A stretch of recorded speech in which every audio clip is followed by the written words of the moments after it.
Emily, I didn't know you were here. Oh my gosh, it's so great to see you. Imagine that. How did that happen? So as I mentioned earlier, we had a number of really great speaker applications for It Is List Conf, and one of our favorites was from Emily. So Emily is doing a lot of really great work at a company called FutureGov about organizing for change and organizing for climate change. And I think it'll be really important for everyone to pay attention to what she has to say, and I'm super excited. Emily, over to you. Thanks, Marisi. Hey, everyone. I am broadcasting from the Scottish Highlands, sitting literally on top of the Wi-Fi router. So I am like crossing all of my limbs that everything holds up. I am just going to share my screen and talk to you, like, totally ambitious subject matter. We're going to be going COVID, communities, and climate breakdown in the next 20 minutes. And I'm short, like 15 or 20 minutes, because I'm super interested in hearing your questions and like having a bit of a chat about it afterwards. But yeah, please let me know your thoughts throughout, and let's chat afterwards as well. So I'm Emily. I'm a senior service designer at FutureGov, and we believe in the public sector and public institutions as catalysts for change to radically improve outcomes for their communities in the 21st century, and in the face of 21st century challenges like climate and ecological breakdown. And so if we cast our minds back just 18 months ago, we had the IPCC report, which was we have 12 years to halve global emissions report from the top scientists in the UN. And this combined with, Greta and school strikes and Fridays for Future, plus some amazing work by David Attenborough, kind of sparked a whole movement of climate activism and really bringing it to the forefront. And this really is when our language started to change as well. And we stopped talking about climate change on its own and started talking about the climate and ecological emergency.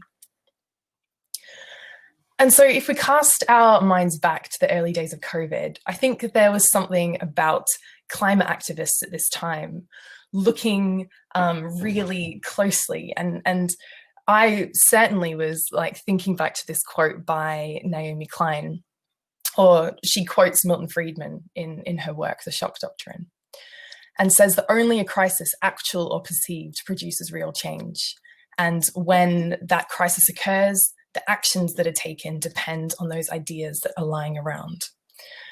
So I remember kind of like sitting on the sidelines and being at home and watching the news and wondering, is this the crisis that we fundamentally need to change everything, to make these systemic changes that we know need to happen over the coming decade to reach net zero emissions? Is this going to change how we live and how we work?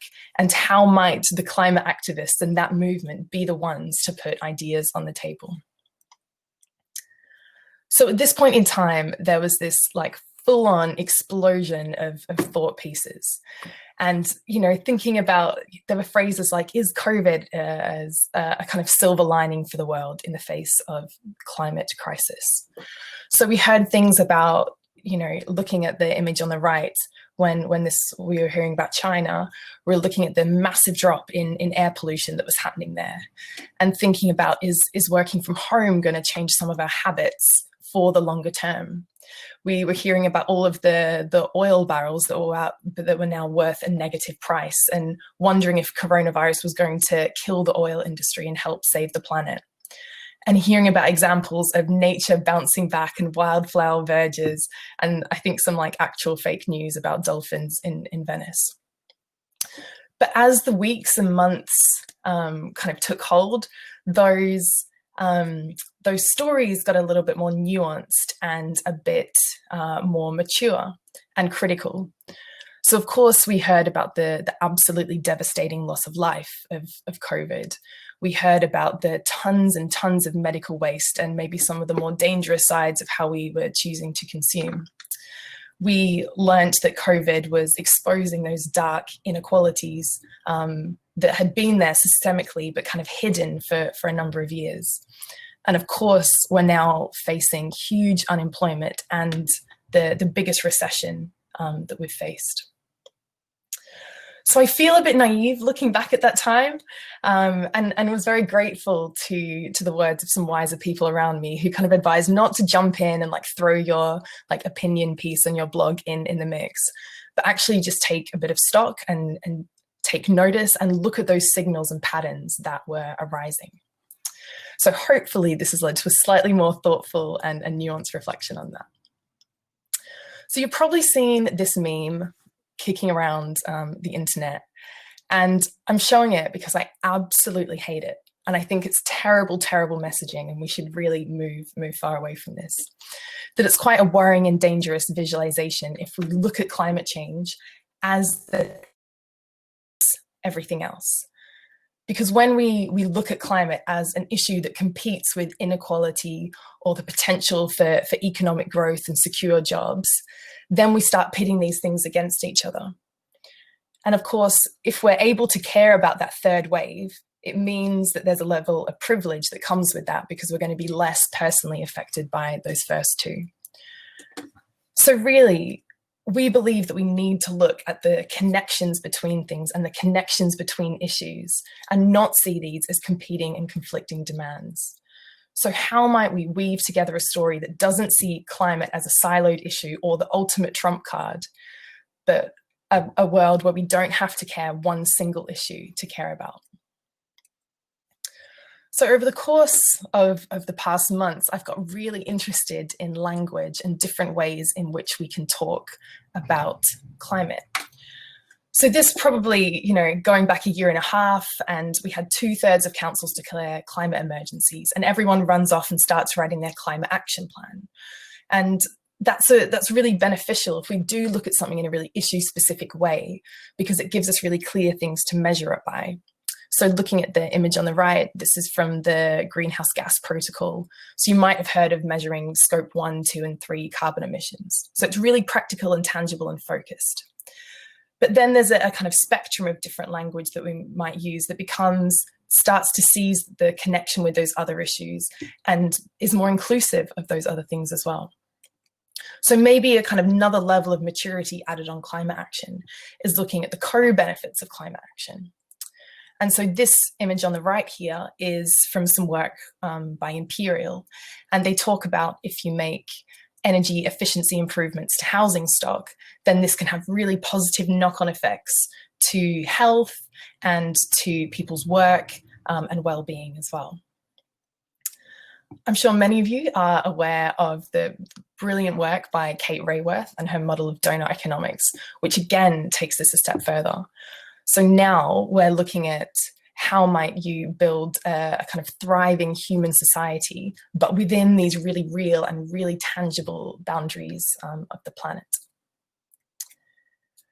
If we then maybe again take a kind of further step back from looking at climate, then you can start thinking about sustainable development in its broadest terms.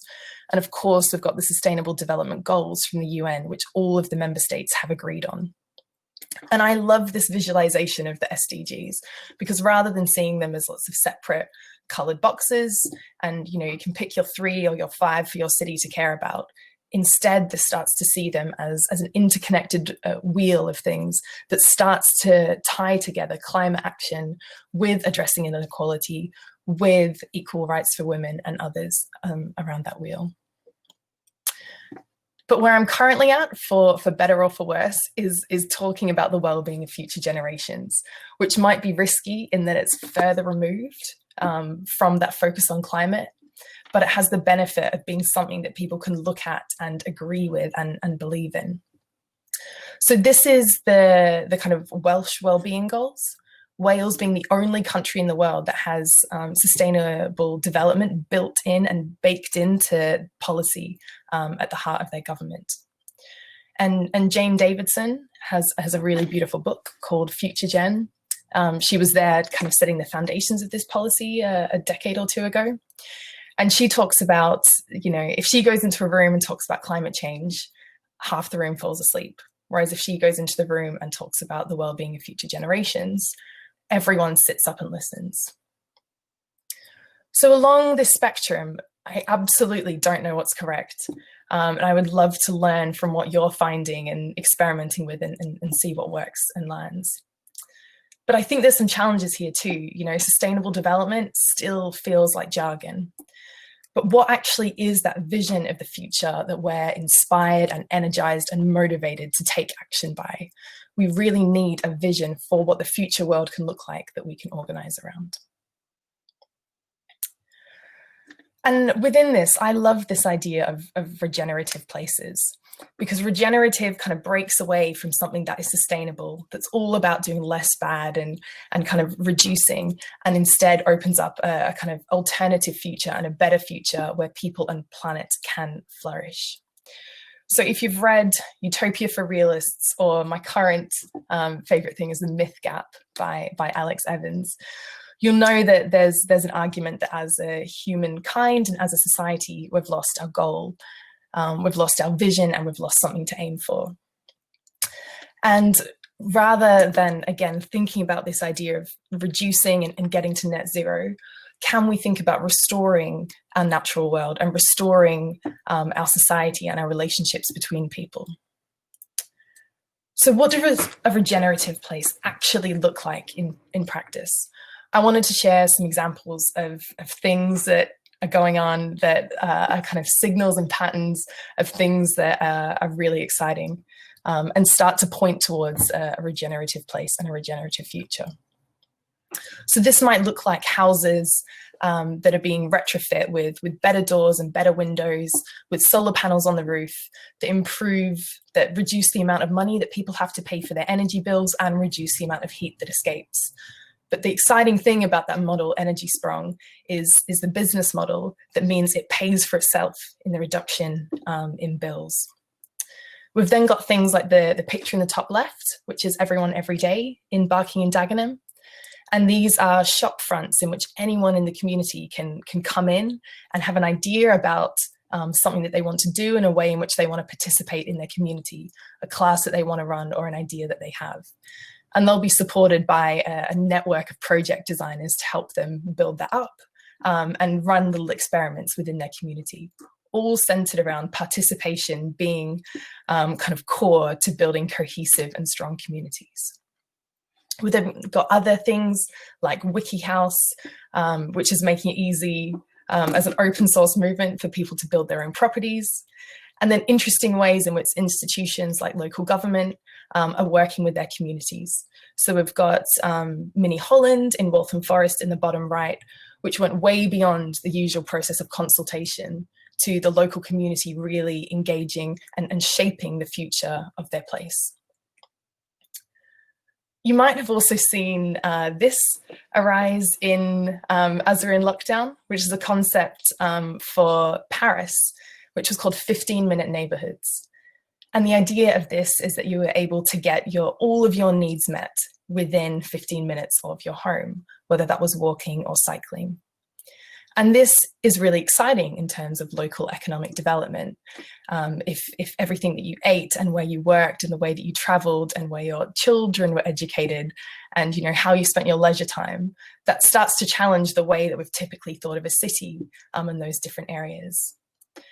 Also, the idea of having a community around a local neighborhood is something many of us haven't experienced in a place when we might be moving homes a lot during our lives.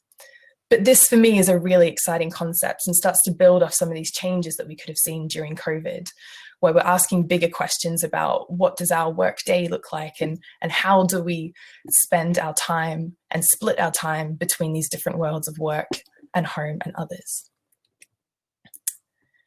And this is a kind of excerpt from probably my favorite climate action plan of a local council, which is Cornwall's. And the thing I want to draw your attention to here is in the center of that green circle, that they talk about carbon neutral or net zero emissions for their area being an output, but it's absolutely not the goal. It's just a byproduct, and the goal being a safe, fair, and thriving society. So they have got these things where everyone can live well and safely together, and having more good homes and good jobs, which they've now changed it to for residents, and protecting and enhancing the environment. So looking back at all of these things, I see these as really achievable visions for the future and things that we can organise around. So what can we learn from COVID? What a totally unimaginable year, right? I think the first thing, like after reflection, is that this is not a crisis to be overcome, and there is no normal to go back to. If there's no going back to normal, and if it wasn't COVID, there would be something else, particularly in the face of the climate crisis. So how can we pick up on these signals and patterns, and how might we use what we're learning from this to organize for change in the face of this crisis? There's a lot that we can learn from how people came together to respond to COVID. And I think more than this, it's all about the stories, the kind of challenging some of the stories and beliefs and assumptions that we held about what's possible. So 3 things I'd like to talk through is this challenge our assumptions about where power lies, how we can change and how quickly we can change, and what we can value. So in terms of where power lies, I think from a local authority point of view, they were totally blown away from this grassroots community response.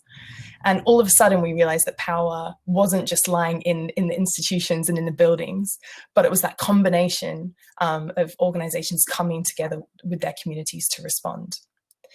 And from what we've learned, the places that thrived were those that worked in that intersection. So local authorities who were able to amplify the strengths and assets of their community, whether that was in funding, whether that was in space, whether that was in bringing a bit of like governance and rigor to kind of align with that community passion and the knowledge of their local place and their ability to work at pace and local relationships. In terms of how quickly we can change, again, I'll draw on like public sector examples because that's what we know well.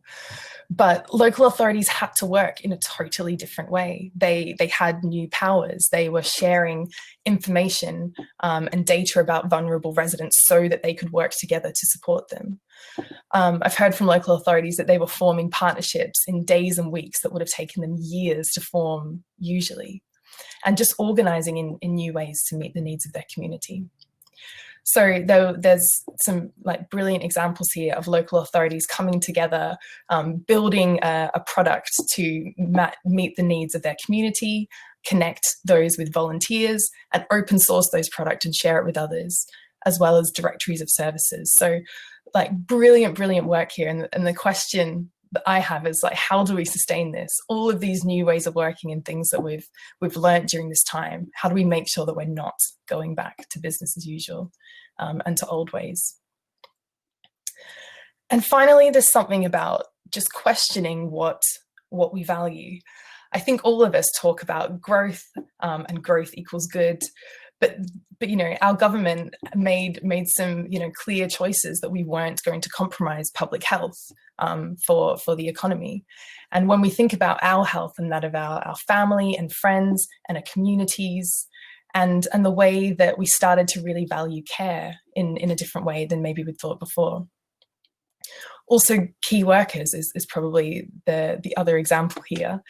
Whether that's workers in the NHS, whether it was people working in shops, whether it was people working in transport or bin collection, all of a sudden we valued the roles of those working on the front line of our communities more so than ever before.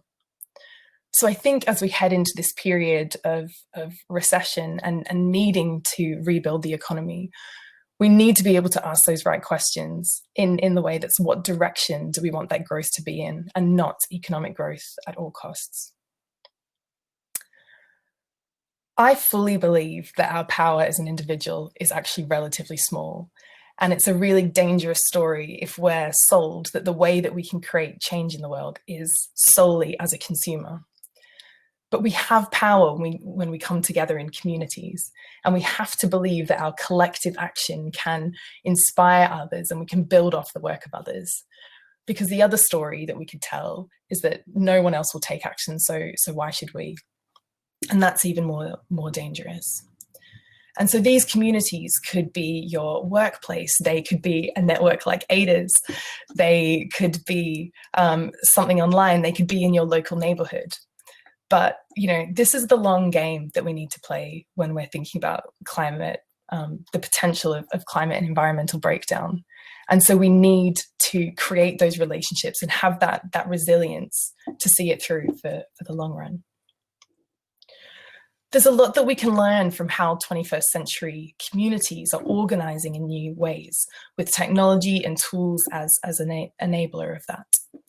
So Extinction Rebellion, it has its flaws, but they have brought new models of organizing. They've showed us the power of communication and brand. They've shown how you can have more deliberative and participatory ways of making decisions. What happens when people can come together who are driven by a really clear purpose, and how much can change in a short amount of time. Their organizing model looks like a bunch of circles. They're completely flat, but have different ways of making decisions. And this, again, has loads of imperfections and is not the solution, but it's interesting and it's come so quickly. And there's a lot that we can learn from what they've done well. But what's really interesting is when we can start to bring this together with what institutions do best. And actually, communities and institutions can amplify the strengths of each other and work in that space in between. So I'll finish with 3 takeaways and just things that maybe you can think about and take back to your friends, to your workplaces, and to your communities. We need to see the connection between issues. So we can't see climate as the trump card, and we can't see it as something that overshadows everything else. We ultimately need to have a vision, and more than that, an achievable vision of how things could be. Because our beliefs shape our actions, we need to be inspired and engaged and use that to engage others. But ultimately, it is about finding our community. Our biggest power is not as a consumer. It's the community, really, that's going to be the unit of change. And if COVID has shown us one thing, it's how resilient communities can be in the face of a crisis. And that social resilience is going to be gold dust in the face of those 21st century challenges that we have coming up ahead. So I am going to leave it there, and I would totally love to hear questions, hear chats, because that's a collection of thoughts that's probably been brewing for the past 6 months, but would love to be challenged and questioned on any of it. So thank you all so much. Fantastic. No, thank you, Emily. So we have time for about 1 question or a half of a question. Does anybody, before we switch rooms, does anybody have any questions for Emily? No? Okay, cool. That's normal, Emily. It was like this yesterday. No, that's good. Yeah, then one, there were about 1 million questions. So it's been totally random. Okay, everybody. So we are all coming back into this room. So you all that are in here can stay, and then we'll just kick everybody else out of the other rooms. Thank you so much, Emily. Let's give a round of applause. Thank you so much. And yes, so everybody stay seated, and we will be starting your secret casual. We'll be starting at, I'm joking, she's not secret. We'll be starting in 4 minutes.